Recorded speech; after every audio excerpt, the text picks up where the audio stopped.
wildcard, just me joining you. Drew might be able to stop on here shortly and provide us some insights and some different things, but still wanted to hop on here and just share some things with you guys from the week and the weekend and all the fun things that are coming up and happening, and just share a little bit of time with you. So appreciate you tuning in and joining just to chat about baseball and hang out a little bit and spend some time together. So appreciate you joining us. We typically get started by just kind of going through, asking how the week's been going, all that fun stuff. So it has been quite a week for the boys on the podcast and trying to just wrangle life and kids and all that fun stuff. So we certainly appreciate any patience as we continue to navigate life, as most of you do, and keep it busy and keep it rounded out. So anyway, we appreciate the patience and all things that come from that for sure. So in typical fashion, just going to kick off the episode by doing a little stack bet recap for those of you that may be new to the podcast and new to just the formats of things that we do. We created a little friendly competition amongst the guys on the podcast as a way to just kind of have some fun. Some of us don't live in states where sports betting is legal, unfortunately. So we had to try to figure out a way to get a little creative and still offer some fun ways to keep games interesting, keep us all focused through different games in the season, all that fun stuff. So we created the stack bets. And so each week, each player that bets from the previous week will get a replenishment of 50 stacks in their bank to kind of continue to build a bankroll. And then we kind of just keep it going to see who can have the biggest one at the end. So heading into last week, Drew was our leader in the clubhouse with 180 stacks after his bets. Robbie close by there with him with 180 as well. Barrick had 170, and then I had 150. Drew and I were the only ones that ended up getting stack bets put in last week. So we were the only folks able to string together some wins. Drew put up 3 stack bets. He put up 25 stacks that the Braves would win 4 or more games. That one thankfully did hit after the Braves have a very solid week, which we'll touch on here shortly. He bet that the Orioles would win 4 or more games. Unfortunately, hit a bit of a skid from their previous winning ways, but they definitely started playing some tougher competition. So we'll see if they can keep some of that going and some of that stuff, some of the momentum they've been carrying for the last few weeks up as they get a little bit into their tougher schedule, but they're still hanging around in playoff contention in the wild card. And then he also put up 25 stacks that Austin Riley would have 2 or more home runs. Unfortunately, he did not. He only hit 1, I believe, on the week that was. So Drew comes away with 50 total stacks won on this week. So that will put him starting this week with 230 stacks to kind of start off with. I put up 2 stack bets for a total of 75 stacks. I put up 50 stacks that the Braves would win 5 or more games this week. I just felt really confident with the schedule and the way things were kind of shaping up. I felt like they were poised for a big bounce back week, and thankfully they did, ultimately going 6-0 on the week, which, again, we'll talk about here in just a little bit. And then I kind of rode with Drew a little bit on the Austin Riley train. Felt like he was going to have a big week, especially playing up in Boston with the short, with the monster and kind of just some shorter field dimensions, stuff like that. I put up 25 stacks. He would hit 3 or more home runs, and unfortunately didn't do that. So my Braves 5 or more games netted me 100 stacks for the week. So that puts me up to 175 total stacks now to play with going into this week. We'll see how that continues. So going into this week now, pre-stack bets, Barrick will stay at 170. Drew will actually go up to 280 once we add in the 50 stacks, new stacks for this week. Kenny will stay at 90. Robbie will stay at 180. And I will actually bounce up to 225 to play with as we enter this week and have more things to come. So to kind of just jump right into it, Braves have quite the bounce back after starting the road trip in New York. The weekend, it was kind of odd.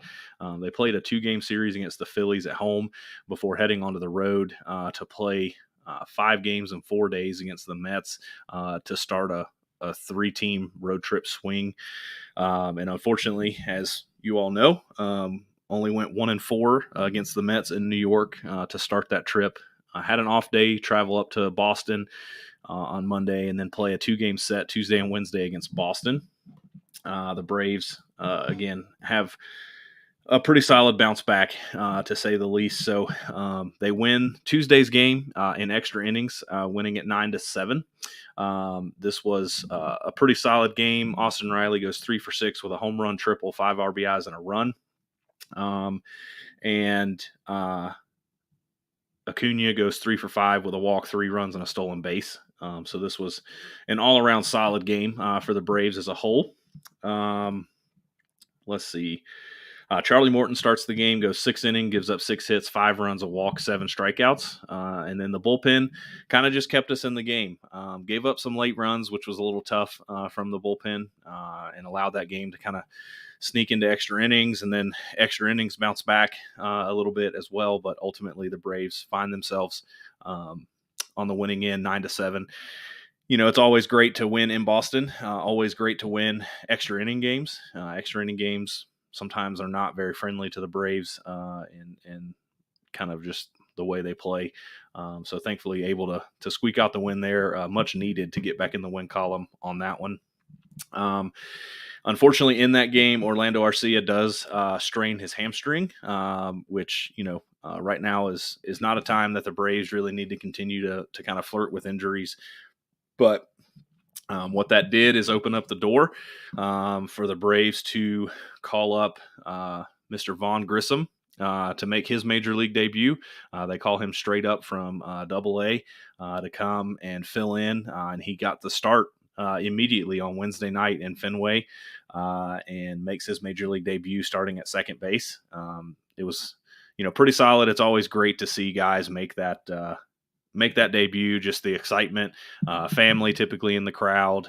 Just, there's a lot of enjoyment. It's really fun to see, just the culmination of years of hard work and getting that call and all that kind of stuff. So super great to see kids get that opportunity as they make the debut. And, Vaughn made the best of his debut, goes 2 for 4, gets a home run for his first big league hit, which was the first player to do that since Austin Riley back in his day. So that's super great to see from him. And we'll go ahead and welcome Mr. Drew onto the podcast, live and in action. So yes. I was just getting into the Braves week. I just finished recapping some stack bets the week that was, and updating everyone on those. I was going into to Vaughn's major league debut there in Boston. Stud. It's all I was saying. It's always great. I mean, we've talked about it several times on the podcast. It's cool seeing guys make that debut and just the excitement that they have to do it. The family in the crowd. These days, I feel like you're seeing a lot of guys get pulled up and maybe not necessarily start that first game. They kind of just come up and they splash around in the baby pool a little bit. But they did not do that with Mr. Grissom. Threw him straight into the deep end. That's right. That's how you got to do it, man. Yeah. Go right to the fire. As I mentioned, his first major league hit was a home run. He was the first Brave to do that since Austin Riley. The list of Braves to do that, I think, was pretty impressive. I think Freddie Freeman, if I'm not mistaken, did that in his debut. So, like I said, overall, great day. He went 2 for 4, had 2 RBIs, scored 2 runs, only had 1 strikeout, and just overall looked great at the plate, had a very good approach in his at-bats, played some pretty solid defense. Says a lot about the development in the Brave system that the last 2 guys they've called up from position players have called up, both been from Double-A, and they've come up here and they've been successful. So yeah, and look ready, which that's the name of the game, really. So. Braves take game 2. I won't say rather easily. It was a pretty solid back and forth there for a little bit, but ultimately win 8-4.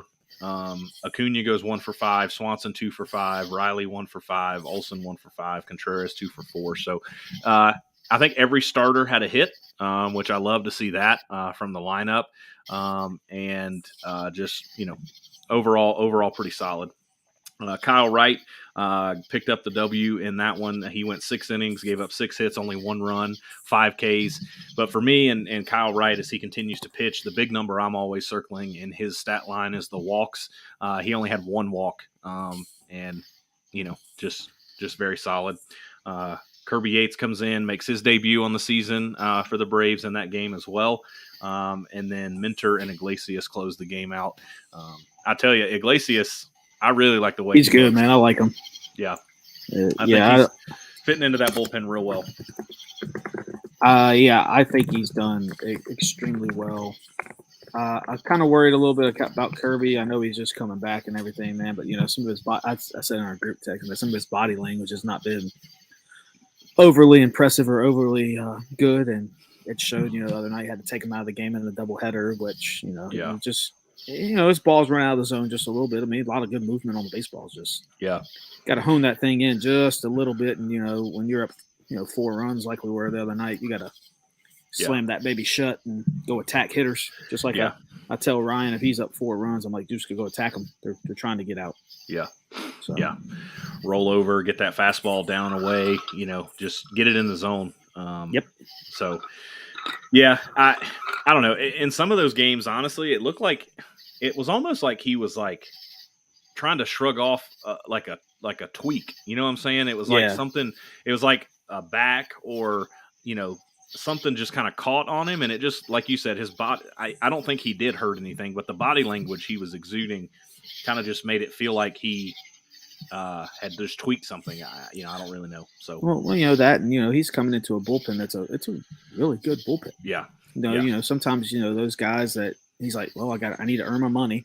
Yeah. I need to show him I'm worth it, and then I got to do stuff that just be Kirby Yates, man. Yeah. Just go be Kirby Yates, and use that. We'll all be fine with that. Don't try to do too much. If you go try to do too much, your fastball's going to flatten out, and then bam, you're going to get hit all over the yard. Yeah. Which is what we don't need. We just need you to come in there and get outs. Yep. 100%. 100%. Braves get another just random kind of off day thrown in on Thursday to travel down from Boston to Miami before playing 4 games in 3 days. Back-to-back Saturday doubleheaders, I just didn't feel like that was very fair from a scheduling standpoint, but it kind of is what it is. Braves come out, win the first game on Friday, 4-3. Great performances again all around in that one. And we see an opportunity of, again, more guys just stepping into games and trying to be successful and kind of go through some things. Overall, Rosario had a good game. Grissom put up another hit and was able to score another run. That's kind of some of the, the consistency that he's shown here over kind of the few days here.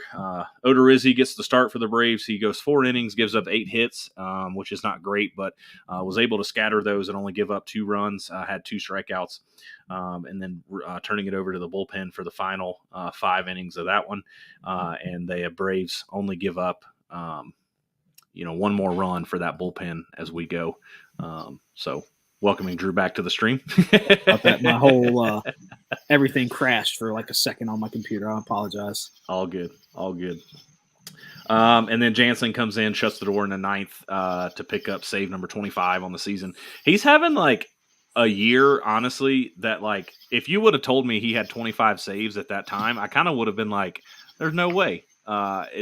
It's felt like an up and down season, but I mean, he's having a great season. Sneaky, getting those saves that he's supposed to get.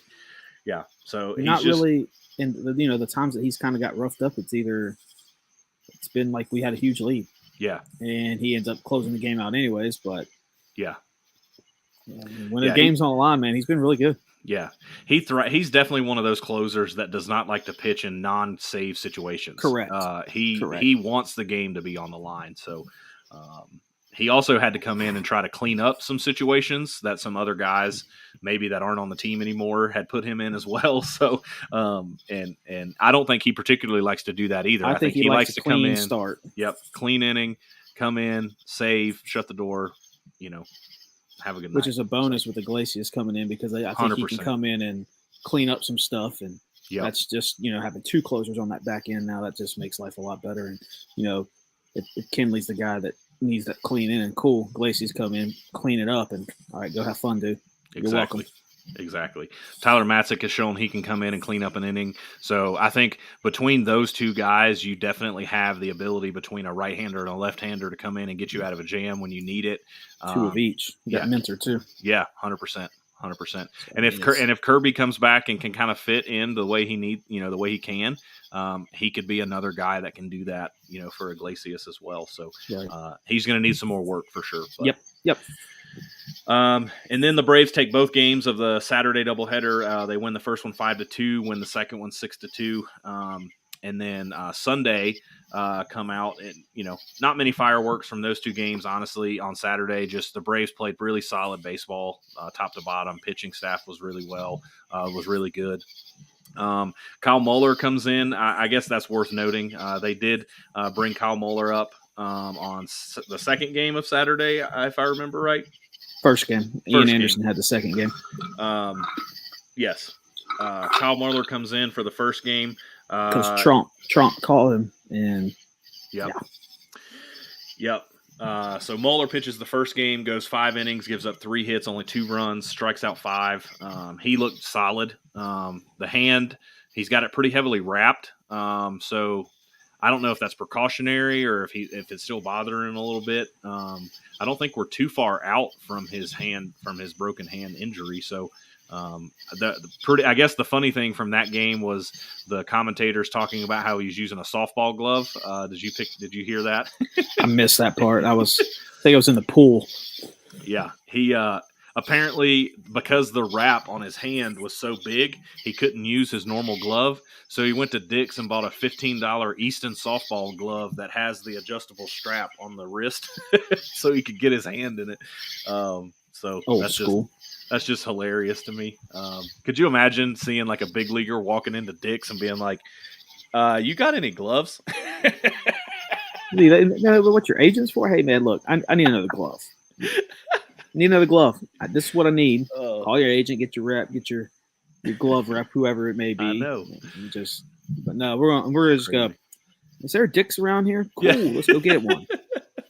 That's that AAA life, man. That you just figure out what you got to figure out. That's right. But even that AAA life, man, you still make that phone call to your agent. Hey, I need this, and the agent's got to do some work for you. But I mean, if your agent isn't doing the work for you, man, okay, for all means, go walk into Dick's, man. Yeah. Gwinnett's not far from Atlanta there, so I don't know. Yeah, it was a funny story to me. Like you said, it didn't make a ton of sense, but anyway, he figured it out. So, as you mentioned, Ian Anderson gets called back up. I believe he was the 27th man on the roster for the doubleheader. He goes 6 innings, gives up 5 hits, 2 runs, only 1 walk, and 4 strikeouts. I mean, it kind of became a little bit of a glimpse of that Ian Anderson of old, scattering some hits around, getting out of trouble when he needed it. So hopefully this is a good bounce back win for him and can kind of get him back in the right mindset. As Drew mentioned, Yates only goes a third of an inning. Really walks is what it was. He walked 2. I think he got 1 fly out was the out that he got, but just ultimately didn't look good before Iglesias comes in and closes the door for the Braves' 5th straight win of the week, and the win that cashes. The win that cashes the stack bet for me on that one. So love to see that. And then Sunday's game was really, I think, in my opinion, the best game of the weekend to a degree. It was probably pretty boring to the average fan. The Braves are held scoreless through 8 innings. Just a really interesting pitching duel. Bryce Elder comes up for the Braves, gives us 7 innings, 3 hits, 1 run, 3 walks, and 10 Ks. I mean, I was so glad to see them come back in the 9th. He did not deserve to take an L, 1-0 in that game. I think that's affectionately known as the Jacob deGrom loss. Just losing 1-0 and not getting much support. But as I mentioned, Braves thankfully pull it out in the 9th. Michael Harris with a leadoff home run in the top of the 9th. First pitch, just jumped all over it and just annihilated the pitch. Out. Storm. Hello. Yeah, we got a little storm blowing through. I think. Hopefully not a storm blowing through. Otherwise, it's soaked over here. So I'm underneath just a little bit, but I just felt I could kind of hear it through my headphones a little bit. I was just like, what's going on here? Yeah. There's not a twister. Yeah. Helen Hunt, watch out. But yeah, Michael Harris just jumps all over a pitch. Vaughn Grissom ends up having probably the at-bat of his week. He has an 11-pitch walk, fouled off some tough pitches, took some really close pitches. To be honest, being a rookie playing in his, fifth game by that point, there were some calls that he got that I was like, all right, don't get used to those. No. But he just continues to be impressive and ultimately ends up scoring the game-winning run on a pretty somewhat heads-up play. Who was it? William Contreras hits a ball up the middle. Second baseman makes a diving play in the outfield behind second base to knock it down, but Vaughn had his head down and just kept trucking around third and was able to beat the throw for the second run. And then the Braves are able to plate one more to go up 3-1, which they ultimately shut the door and win. Kind of reminds me a lot of what happened in the second inning tonight's game with Michael Harris. Ronald hits the ball high up in the air and Canna loses it, and Michael Harris didn't slow down and scores from first. I mean, that's two of those. Again, the AA guys come up and every game matters at this point. Exactly. There you go. Yeah, 100%. Jansen ends up getting, I believe, his fourth save of the week, and number 27 on the season. Again, pretty easy outing or inning for him to shut the door and give the Braves the 6-0 week, which we talked on the podcast is exactly what they needed after the week they had previously against the Mets. So much needed. And I was super happy for my stack bet to hit. I thought Austin, he didn't have a bad week, but his power definitely wasn't there like I expected it, especially up in Boston. I thought he was going to kind of have a field day. We talked about that last week with that green monster, and unfortunately, I thought so too. But yeah, it was good to see Ronald swinging the bat very well again. He had another leadoff home run against the Marlins. I don't know. He really enjoys hitting against the Marlins. Yes, he does. And Robbie last week talked about swing long, and I told Ryan this when I saw him Monday last week. I was looking at the exit velo stuff, and it's under 85 miles an hour on any pitch in, middle in on Ronald, and anything middle away he crushes. Obviously, the home runs he's been crushing have been middle away. Yep. Which I think pretty sure Robbie's right with, it's a long swing. He can't get to that inside pitch like he's normally been able to. And, even tonight, the ball he popped up in the air was, it was middle almost, or maybe a little bit middle in, just can't get to it because, again, he's long. Yeah. So, I mean, it's still things to work on, We're okay. And he's going to be fine. Yeah. One of the things that he got touted as, coming up was he had lightning quick hands. And one of the things that they talked about was the starting position of his hands. He starts those hands low and far away from his body, and there is not much of a load with the hands. It's kind of really just lower body, and then he snaps those hands and wrists through. Do you think that's something that's sustainable the older he gets and those hands slow down a little bit more? Or do you think that's where this long kind of loopy swing kind of ends up coming from? He actually might be loading and not knowing that he's loading, which is creating the length in his swing. Yeah.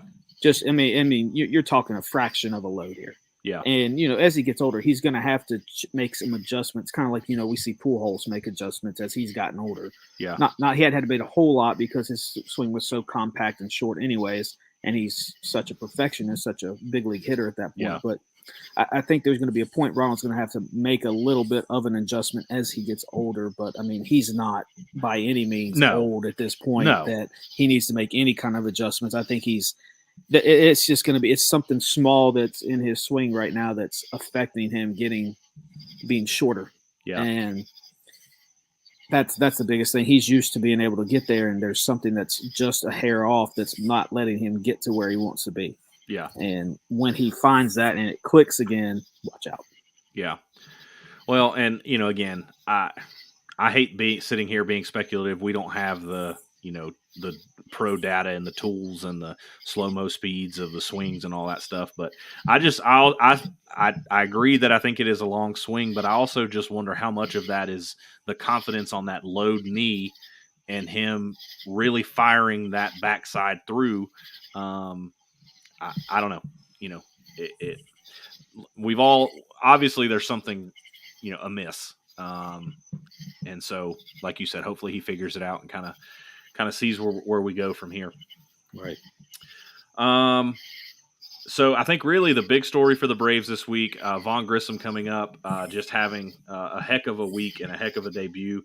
So just kind of some numbers. He ends up playing 5 games. He goes 7 for 18, scores 6 runs, has 1 double, hits 2 home runs, has 4 RBIs, 2 walks, 5 strikeouts, and stole a base.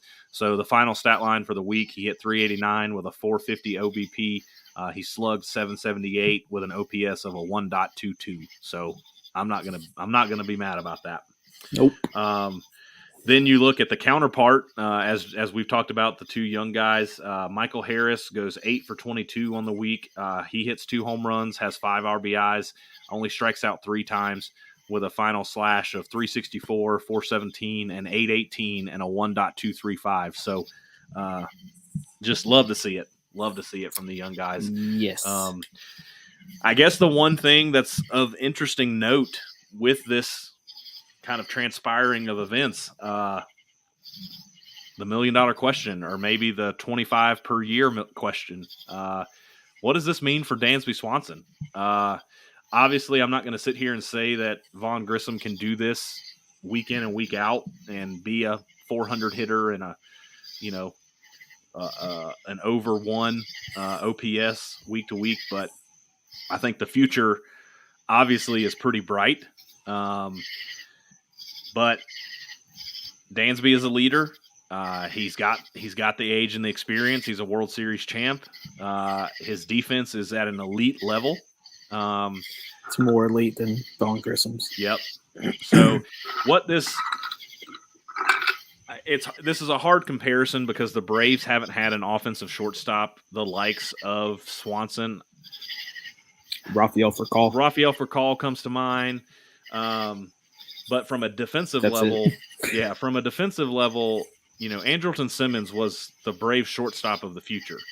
Now, obviously, his offense didn't come through and portray, but we saw the Braves move on pretty quickly from him. Now, again, that's because they had Dansby sitting in the shadows, lurking and waiting to come in. But the situation kind of feels reminiscent somewhat to that to me. Just, I guess what makes it a little more difficult, in my opinion, is obviously Swanson is a much more offensive producer than Simmons was. But I don't know. It's very interesting, and I think it poses a very interesting dilemma for the Braves. Because where do you put Grissom other than shortstop? Because you've paid everybody else in the infield at this point. So, yeah, do you have to move him to the outfield and put him in left field? Yeah, that would be great, but I don't know.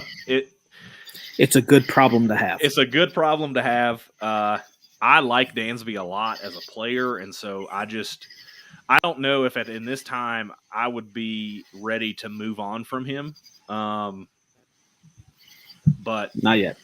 I don't know what you do unless Grissom can move to the outfield and still be a productive player out there.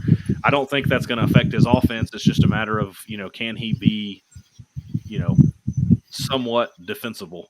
Yeah. I mean, if he's a shortstop, then I think he can go play anywhere on the field, obviously. So I think they signed Dansby. I really do. Dansby, that's homegrown right there. Loves Atlanta, from the area, from Georgia. Yep. I just think that's, and it's going to be Ozuna. I mean, you're going to trade him in the offseason? Maybe. I don't know. Maybe. I'd love for them just to eat. If they can't, I'd love for them just to eat the money and Adam Duvall's on a 1-year deal, so he could be done. And then you have Rosario. They did sign him back for a couple. Right. I think we got Grossman for a couple. I think he's got a player option, but I don't see why he would turn that down to stay on the Braves. Unless he just wants to go play every day somewhere, I guess. I guess what will be interesting to see, I think we will get a sneak peek into the Braves' mind and thought process when Ozzie comes back. If the Braves send Grissom back down, which if he continues the offensive production that he is now, I think that's going to be a hard decision for them to make. But if Ozzie comes back and they give Grissom some reps in the outfield, I think we're starting to see a little bit of a picture of what they might be thinking for the future of him and where he might go. So, Right. Yeah, we shall see. We shall see. Obviously, the big storyline now of the Braves, we have quite an upcoming schedule, to say the least. As we look Big ahead, week. obviously tonight, the Mets, we open the 4-game home series against the Mets. It would do my soul so good if we swept them at home right here for these 4 games. But yes, a minimum of 3 we have to get. 3 games. Preferably today, tomorrow, and Wednesday, because I think DeGrom is lurking on Thursday, if I'm not mistaken. Yeah. Which means Scherzer would be Wednesday, I believe. So yeah, that's not fun, but hey, never know. But excuse me, 3 games would allow us to pick up 2 and put the lead down to 3.5. A sweep puts us all the way down to a game and a half. Excuse me, only a game and a half back.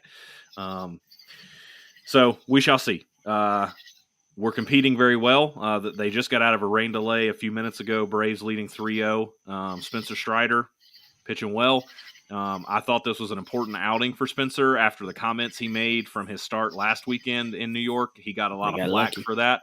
So I didn't mind it. I thought it was a little bit whiny, but I didn't mind it. A guy going out there speaking his mind. But you got to go out there and back it up the next time, and that's exactly what he's doing tonight so far. So love to see it. So the Braves, 4 games at home against the Mets this week, Monday through Thursday, and then the Astros come to town Friday, Saturday, Sunday. I haven't looked at matchups, but it would be nice to avoid Verlander in this week so that we don't have to face Scherzer, Verlander, and DeGrom all in the same week. Talk about murderers row. So, yeah. Get a little bit of a reprieve after that, going up to Pittsburgh for 3 games on Monday and Tuesday and Wednesday of the following week. So the Braves are in the midst of playing, I think it's 12 games in 11 days they have coming up straight before they do get the off day on Thursday, the 25th, before they travel to play St. Louis in St. Louis. So, like I said, pretty tough streak coming up. We're going to see Verlander on Sunday. Love it. Love it. So, what a week. What a week. Yeah. See 3 Cy Young winners in a matter of 5 days. Yeah, fun. And then let's go and possibly have to face Wainwright the following weekend as well. Oh, jeez. We shall see. The Braves have caught a lot of flack from especially Mets fans, some other talking heads in the MLB about their play against teams that are above 500. I believe the last I checked, the Braves are 24-27 against teams that have a record above 500. I was a little shocked by that number. I did not think that it was a losing record, but that's kind of where we are. With that being said, the Mets do have a winning record against 500 clubs, but they're having to play the same division opponents that we are. You know, we don't control what the other teams in the division are doing. You know, there is a huge discrepancy, in my opinion, in the NL, especially of playoff teams and non-playoff teams. And so,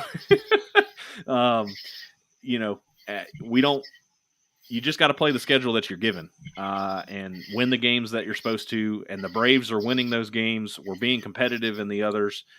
You don't just get 70 wins in 115 games or something like that. 120 games. Was it the 5th most wins in Major League Baseball? Yeah, you don't get that by accident. So I read something this week or today. I think it said that the Braves, Mets, and Phillies are combined 32-8 when they play teams that are not the Braves, Mets, or Phillies. There you go. So, obviously, just like the AL East is a gauntlet, the NL East is a gauntlet, and we're probably gonna have 3 playoff teams in the NL East, and you're probably gonna have 3 playoff teams in the AL East. So, it just shows you the strength of where East the Coast strength baseball. of baseball is right now, Yeah. which is on the East Coast.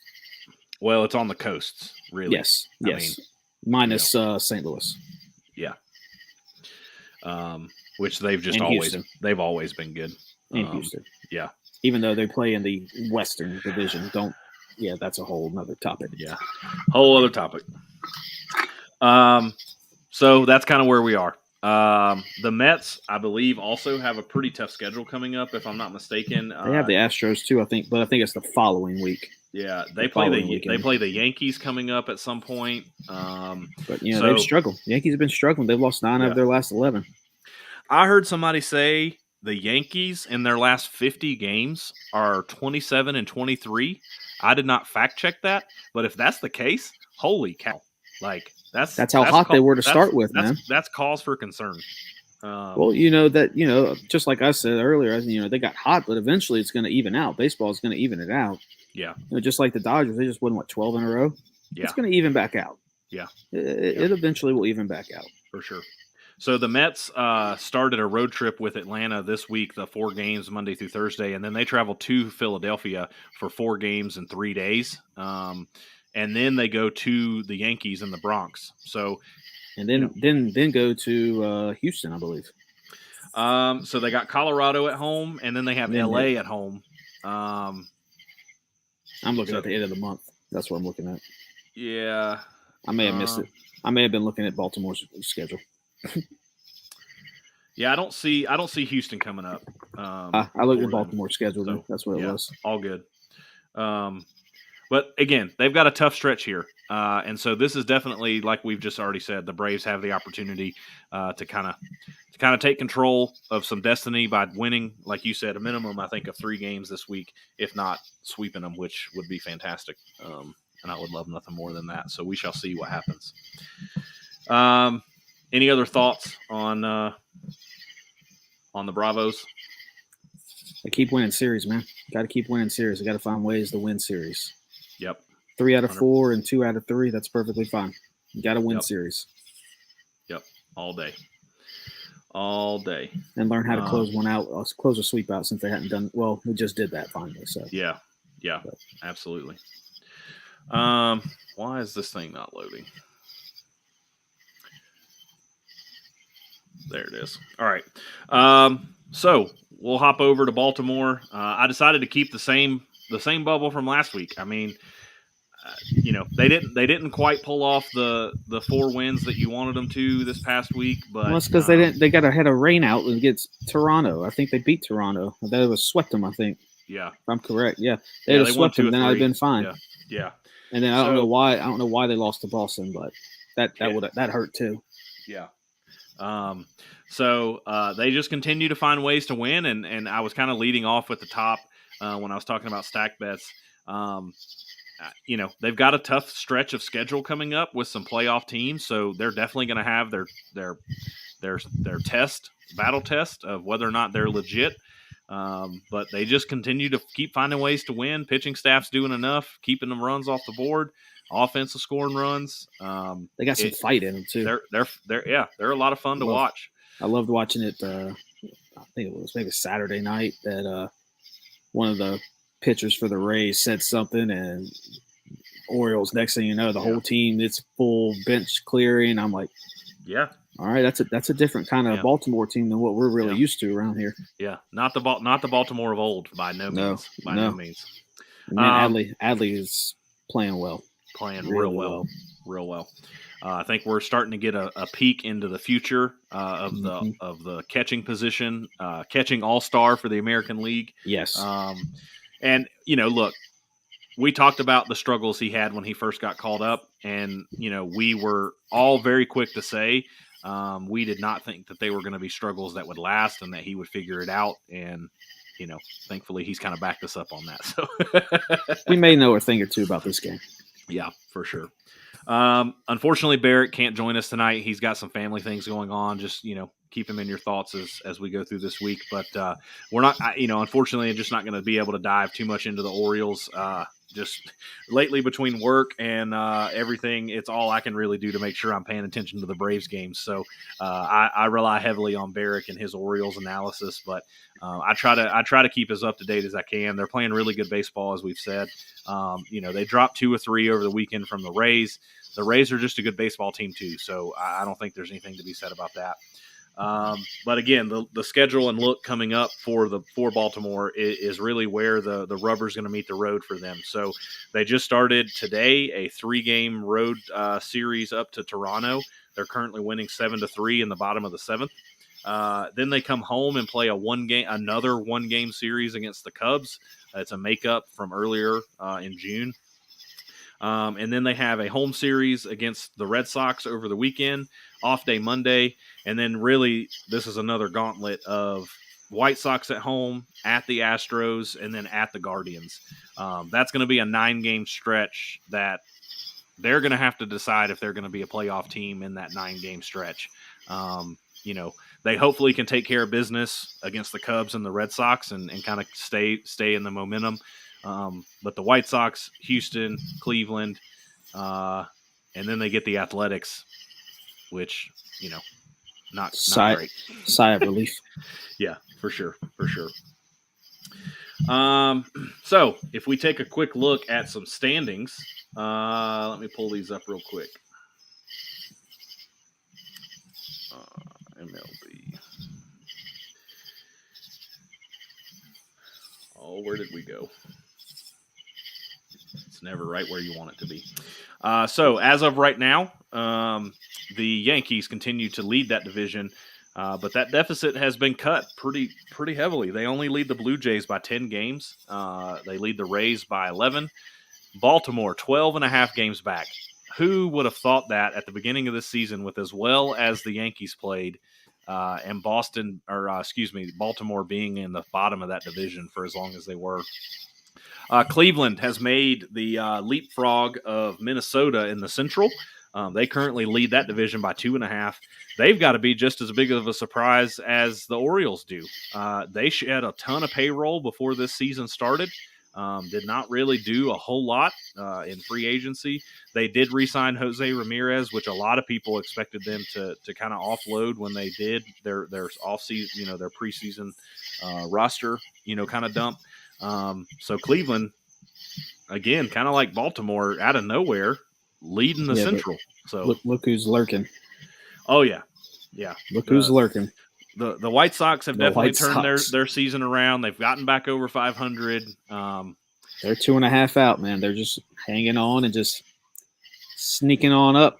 Listen, I by no means am in any position to sit here and criticize a Hall of Fame manager, but I'll be honest, I just don't know if I have confidence in Tony La Russa to pull the right strings at the end of this season. I don't know. I hate to feel that way, and like I said, I'm in no position to really say that, but he has not shown to have a very good pulse of that team. It just doesn't feel like. Right. I don't know. That's just my opinion. One man's opinion.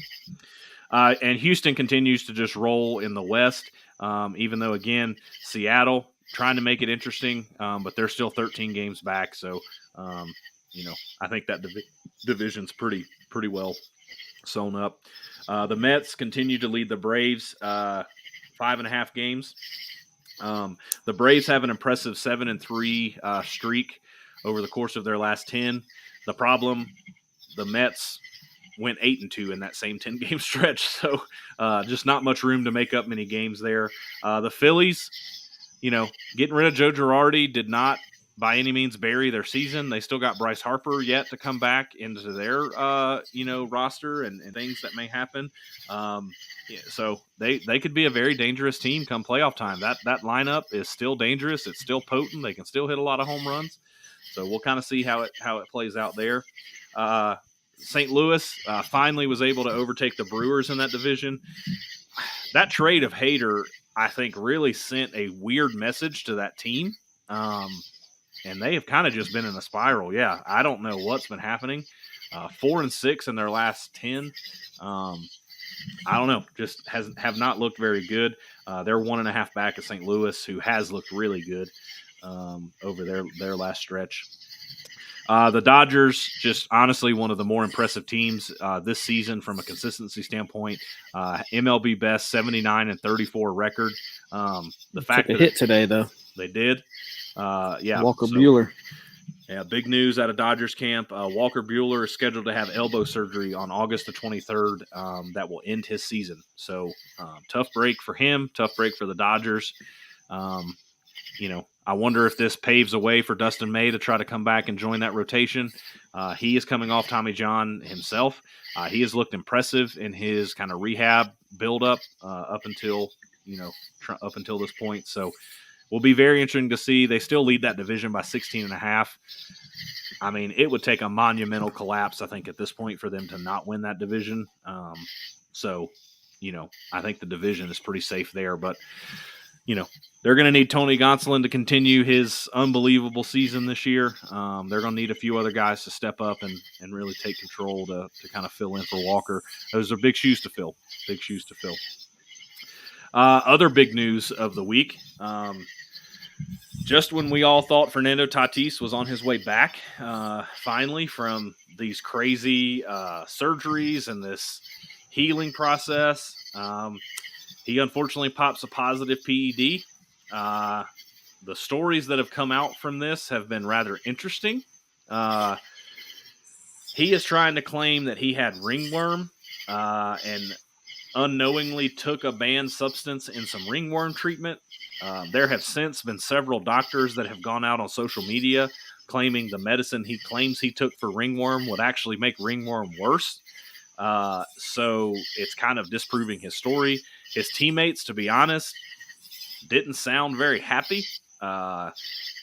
Basically, which they have to say this, but basically taking the mindset of he hadn't been here all year. So good, kind of good riddance. So well, I'll put it this way. I'll put it this way. All right. Ryan played in the big leagues. Okay. Those guys know exactly what they put in their body. End of the day. To the molecule. Exactly. And if they have any question, they have their trainer that knows all of the stuff that they can and can't on speed dial. They know what supplements they can and can't take. Yeah. I'm pretty sure Tatis was like, all right, I get it back. I got to get back. I'm tired of sitting around. I got to enhance the process and speed up my muscles to where they can recover quicker and I can get back on the field. Yep. And that's in the day. I mean, and anytime you're on the DL or you come back from the DL, everybody's checking you. When Ryan went on the DL, yes, absolutely. Ring. Yes. And if you're not ready to take a drug test, then you're in trouble. Yep. And when Ryan came back from the DL, I believe in 2017, 18, maybe, I don't remember. He was tested every single night. We're out in Oakland waiting on him. Now, he was always a late guy coming out anyways. He took forever. But this was even long for him. And we're like, what are you doing? He's like, well, got drug tested. And my mom's like, again? She's like, yeah. Whether it's a urine sample or blood or both. When you come back off the DL, they want to make sure that you didn't do anything to get back so quickly. And they're going to test you. And even, I've seen it where in the offseason, they come to the house. Ryan gets a phone call. Hey, we're in this area of North Carolina, and guess what? Your turn to take a blood and urine sample for us. So if you're not there between 9 and 10 o'clock, you're in trouble. Yep. So, but at the end of the day, man, these guys know exactly what's going on in their bodies. Yeah. They know. Yeah. I mean, he was just hoping not to get caught. Yeah. It's comical at this point, that excuse. Literally a Google search will tell you. Yes. Yes. It would not in English, Spanish, whatever language you want. You could type it in. Again, it would not surprise me, like why the MLB or this doesn't exist, where they have an app that they could scan the barcode on the supplement, and the app would literally tell them, "Nope, banned substance in that. Don't take it." Like, well, Scotty, why does that not exist? I think we have an idea that we need to pitch to MLB. We just need to find somebody that can create the app, and I think we'll be set for life. So, I mean. You heard it here first, folks. Anybody that has some app building skills, want to go in on it with us? that could change some things. We're going to need quite a liability insurance policy in case that thing says that something's good and it turns out not to be. Fortunately, we know a couple lawyers that played through our baseball program, Yeah. so I think we can probably handle that aspect of. They're going to have to answer a disclaimer first thing that says this app does not supplement my own research of knowing what's in the. Yes. And they have to hit OK to get through that screen. We can make it work. Yeah. So anyway, I mean, but again, if that doesn't exist, then yes, that's a great idea. But I mean, like, we're to the point where, again, a cell phone will tell you exactly what you need to know. And so, yeah, it's a bad excuse. His dad came out, made some not so great comments today, essentially saying that baseball was killing itself. That's not a good look. I agree that it sucks that he's not on the field, but this is not an MLB problem. This is it's a personal problem. There's a mirror that he can look in front of. Yeah. So I will say the one thing that kind of stinks, I was hearing today, I don't believe he will also be able to play in the World Baseball Classic because that is considered an MLB sanctioned event. So he will not be able to play in that, which is unfortunate if that is true. Who knows? Ryan might see him in some winter ball games. He might see him in the Dominican. That's very true. So, we shall see. He will be trying to get some reps in somewhere. I guarantee that. Any other big baseball news off the top that you got? That's kind of all I can think of. Pujols, 11 home runs away from 700. I don't know, man. It's going to be tight. We had a big discussion about that at the beginning of the year. He needs a few more games like Saturday's Sunday's 2-homer day to kind of get there. It begs an interesting question. And again, we've kind of talked about this off and on in the season and gotten some conflicting information. I just don't recall him coming out and saying he was done after this season. We found a couple things that maybe said he has. You mean to tell me, is he going to pull an A-Rod and stop at 697? I can't see that. I think he wants it. He gets that close. If he gets within 5, I think he comes back and tries to do it. That's my bold prediction. If he hits 6 more home runs this year and gets to 695, I think he comes back. He would still be 5th all time. 697 makes him pass A-Rod. Because he stopped at 96. Yep, 696 was when A-Rod stopped. I mean, you just have to physically not have it anymore, right? Or you're pushed out. That's true. He kind of helped push himself out. Yeah. That's just tough, man. To be that close to 700 career home runs and not hit it. So that's kind of my bold prediction, so to speak. I just don't see him getting that close and wanting to hang it up. So if he hits 21 home runs this year, it's been a really good year. And I think he'd be like, all right, yeah, I'm done. We're done. Yeah. Done enough in this game now. 100%. I think it would kind of be a little bit of poetic justice if he hits 700 on the nose. That'd be perfectly fine. Yeah. I wouldn't. If he hit 700 on the nose, he'd probably be like, okay. He might. I'm letting you all know I'm retiring tomorrow. He might. I'm done. He pulling a Mr. 3000 on this thing? Yes, he is. But he isn't going to stop at 699. He's going to hit 700. Yeah. Make sure everybody better double check those home runs for him right now. Oh man, too funny. Let's see. We got players of the week. Again, I didn't really disagree with the ones you submitted in yesterday. Joey, how do you say this? Meneses? Yeah, Meneses. Joey Meneses hit 550, a 1.7. I mean, that's unheard of. 4 home runs, 6 RBIs, 11 total hits. I saw 0 issues with that. You hit 500 in a week in the major leagues. Yeah. Welcome. Shake a hand, and then Shane Bieber, pitcher of the week, goes 2-0, 14 innings, 12 hits, 2 runs, 1 walk, and 14 Ks. There's some. I mean, that one was tough, man. There were some other guys that had 0 ERAs in 2 games, but went 1-0 or 1-1. Yeah. I mean, that was a tough one, but I mean, the 14 Ks was pretty substantial. I think the only one higher was 16 or 15. So, I mean, I go back on this when we talk about pitchers all the time. I personally am always going to look at, did a pitcher help his team get a win?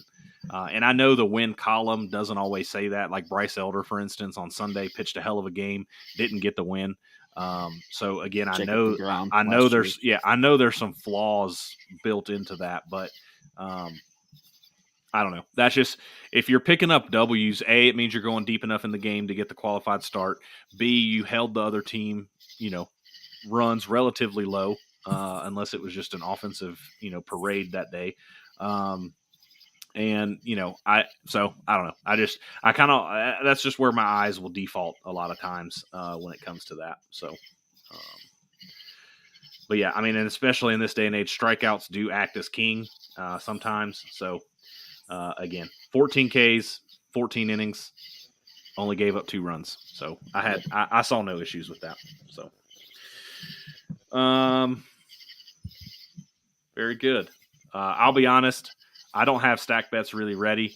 I could throw out a 50 stack that the Braves win 3 or more against the Mets. I kind of do like that one, if I'm being honest. So maybe I'll go with that. As I've talked myself into it, maybe. I went a 50 stack that the Braves win 4 or more this week. I'd really like them to win 5, but I can see them winning 4 or more. Whether it's splitting with the Mets and taking 2 from Houston, or 3 from the Mets and 1 from Houston, I can see that happening. Yeah, and I like the O's to take some games this week too, man. Yeah, I like the O's to take 4. Obviously, they're proving us both right now, but Braves winning, O's winning. So yeah. Well, that's why I kind of don't want to throw it out there with the whole thing, since there's games playing right now. But I mean, I would have went 3 over the Mets regardless of what they were doing tonight. I think so. And I mean, I was starting to type them in before we got on here tonight, and obviously, little 5-year-old wanted to play in the pool, even though it's 78 degrees outside and it's 78 degrees in the pool. Somebody wanted to get in the pool this afternoon, and then little man, baby duty, 2 months old, hanging on to him, and then I got to cook some dinner tonight, so didn't quite get to put them in when I wanted to, but it's all good. It's all good. It's all good. Yeah, I think I talked myself into it. I'm actually upping it though. 75 stacks. The Braves win 3 or more over the Mets. So nice. I like it. That's what I'm feeling. I like it. So I put 50 on the Braves to win 4 or more, 25 on the O's to win 4 or more, and my man Connor Norby, 25, he's going to hit a bomb or more this week. I just got that feeling. Last time he played this team, no home runs. He's been hot. He's hitting 273 now with 8 bombs in Double-A and almost a 900 OPS. I just got a feeling he's about to knock me one out the park this week. So we'll see what happens. We got to put something together and figure out what we're doing over the next course of the kind of week here. Little League World Series starts on Wednesday. Ryan and I did some bets already this week, so we may post those in the show notes. We need to discuss them as a group in some chats to kind of get some stuff out there. So we'll figure that out. So stay tuned into the show notes if you want to see. We're going to do something, whether it's a bracket challenge or stack bets or something. But if we do stack bets, that'll be separate from our season stack bets. We'll figure something out with that. We may throw something like give yourself 300 stacks for the whole tournament. No buyback, something like that. See who has the most at the end of it. I don't know. I'm just kind of spitballing a little bit. So we'll see. I got some stack bets ready for this because I got to watch a little bit. So yeah. So, I mean, I guess, we can kind of fold this into our last words here and make sure we kind of get off at a decent time tonight. Did you see the ending of the Washington State-Oregon game? That's bad. Well, here's the problem. That ball is not the third base umpire's call. It is not. And that's the bad problem. Yep. And now if that ball goes over, all day. Yep. But the home plate umpire, unfortunately, the camera angle we had, you couldn't see him make the fair call And kids 12 years old, they watch. These kids, they watch baseball. You see the hands go up, everybody knows that's foul ball. Yep. So they stopped. Kudos to the coach for Washington that just kept his guys rolling. Yeah.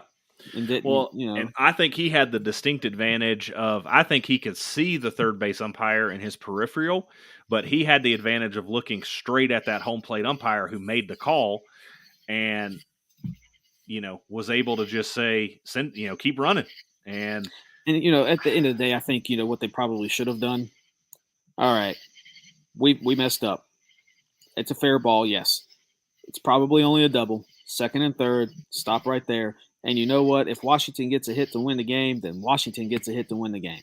If they don't, guess what? We go to extra innings, and we're still going to let the kids settle it versus, everybody thinks it's the umpire's fault. At the end of the day, it's not the umpire's fault because I'm sure there was other opportunities for both teams to score runs or have the opportunity to score runs. It's not that one call. I know the one call is intensified because it's the bottom of the sixth, and that's the winning run. But there's other opportunities that they had to put the game away, I'm sure, or for Oregon to, put Washington away. But it sucks that that's how it ended up. But I think with the replay that they use and fair being called on the field.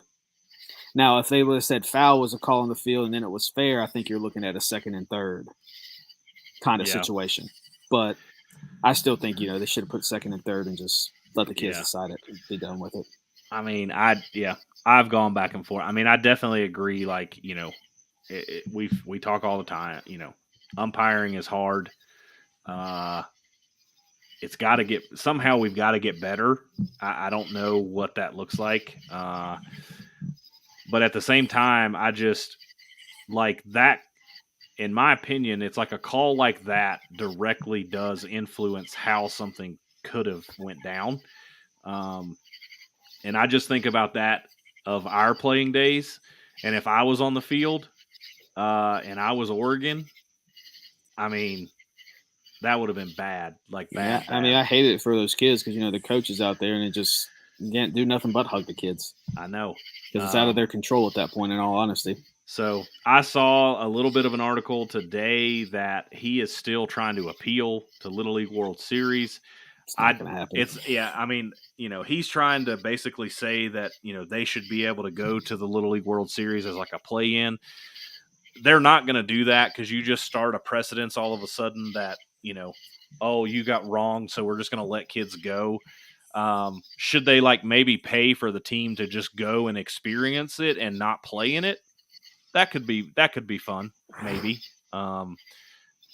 Maybe. But I don't know what you do at this point. That the settlement should have been on the field. They should have been on the phone with Little League corporate on the field and said, "We screwed this up.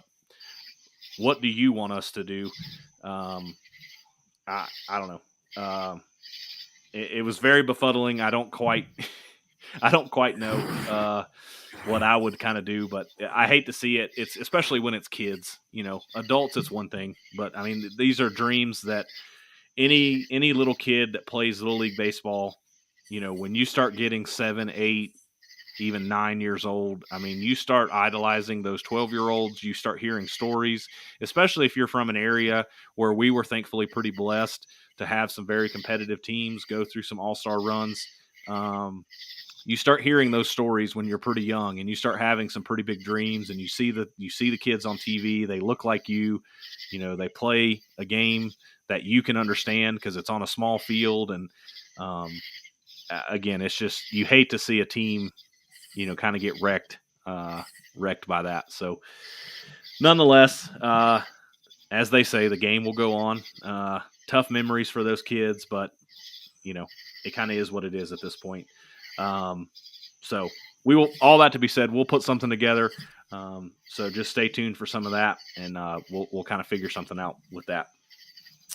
Any other last words you got on that, Drew, or anything in general? The kid from Hawaii that hit the bomb that was like 350 feet. Wow. Yeah. I think I'm not going to give anything away, but you might want to watch out for Hawaii. even Just though gonna they throw that one out there. have to play in the play-in games. That's okay. So It's not going to matter for. They'll be nice and relaxed in game 2. I can That's tell you right. that. Yeah. They're going to be relaxed in game 1, anyways. But I think they're playing Washington game 1. So yeah, that's going to be very entertaining to watch. I know Ryan and I did our picks because we've done picks. Gosh, let's see. We started doing picks, I think, in 2009. I think it was 2009. We started doing picks every year, and we had for I want to say 11 straight years picked a team that was, or no, 10 of the 11 years we picked a team, at least one of the teams that was in the final every year. Nice.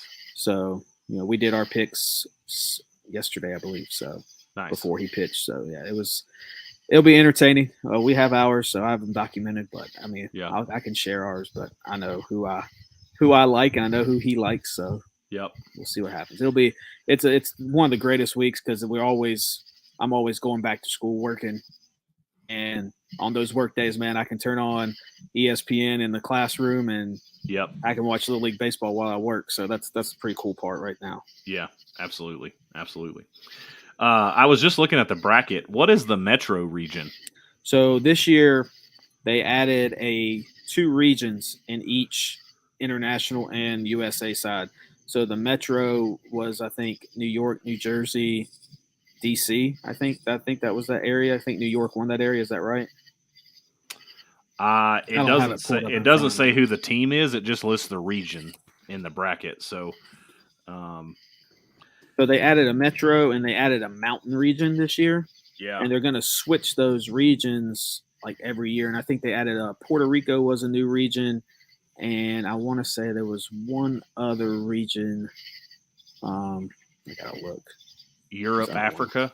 No, Europe, Africa has been in there. Panama? No, Panama, I believe, might have been the other new one. Yeah. I know Africa's always been one. I just didn't know if they called it Europe, Africa or not. The Metro was won by New York this year. But I had to look myself because I was kind of wondering what was going on. But I think Puerto Rico and Panama are the new regions this year. So who did they keep in the Mid-Atlantic then? So the Mid-Atlantic dropped to a 4 team as well. Delaware, Maryland, Pennsylvania, and DC. Huh. And then the Mid-Atlantic? The New England dropped to a 4 team as well. Maine, Massachusetts, New Hampshire, Vermont. So basically, at the end of the day, your East region, your Mid-Atlantic, your New England got split into 3, added the Metro. Your West region had the West, Northwest, and now the Mountain. Your Great Lakes and your Midwest are still about the same, and your Southeast and Southwest are still the same. Yeah. Which I don't understand why Colorado's in the Southwest when they should be in the mountains. Yeah, for sure. Because that one just didn't make sense. But I'm not coming up with these or anything like that. But once you get into the Southeast and Southwest, man, that's a gauntlet no matter what. I mean, that's what I was sitting here thinking. Virginia, North and South Carolina, Georgia, Florida, Tennessee, Alabama. Like, oh, good Lord. Gauntlet. Like, there is like solid baseball in that region every year. And what is that? An 8-team region, and you've got teams that are playing 4-team region. I mean, you got teams crazy. that won 3 games and are going to the Little League World Series, and I think the Tennessee team won 4 or 5 games, and the Texas East team won 4 or 5 games. So I mean, it is what it is at this point. But I mean, it's almost, if you're going to put 10, you might as well go ahead and put 16 and break each region, split them all up. Go 16 and 16 and have a 32. And but if you're going to do that, you're going to build another field. Well, or add 4 more days to the tournament. Building another field would probably make more logical sense. Yeah, for sure. ESPN would love that. For sure. Cool. Well, stay tuned for those. We'll have something out. We again, we talked about it last week and have mentioned it a few times. We really enjoy this time of year, so it's a lot of fun, and we hope if you've never tuned in before, we hope you'll tune in because the Little League World Series is a lot of fun to watch. So definitely recommend giving that a look. So, well, as always, we appreciate you guys tuning in tonight. Appreciate you working with us on a schedule. Sorry you had to look at my face for the first portion of it solo, but Drew was able to redeem us and bring us together here. As always, anything you would like to submit to the show, questions, comments, segment ideas, anything, we're open to it. The email address here on the screen, first23rdpod@gmail.com. That's the word first, the number 2, the word third, and then pod@gmail.com. We also have our Instagram and Twitter linked down in the description, so we would love for you to give us a follow over there, show any support you can. And then here on YouTube, we appreciate any support you can give. Hit that like button, hit the subscribe button and the notification so you don't miss anything. And we greatly appreciate you tuning in, letting us chat it up, talk about some baseball. And hopefully the Braves can have another solid week and close this Mets division. So until next week, peace.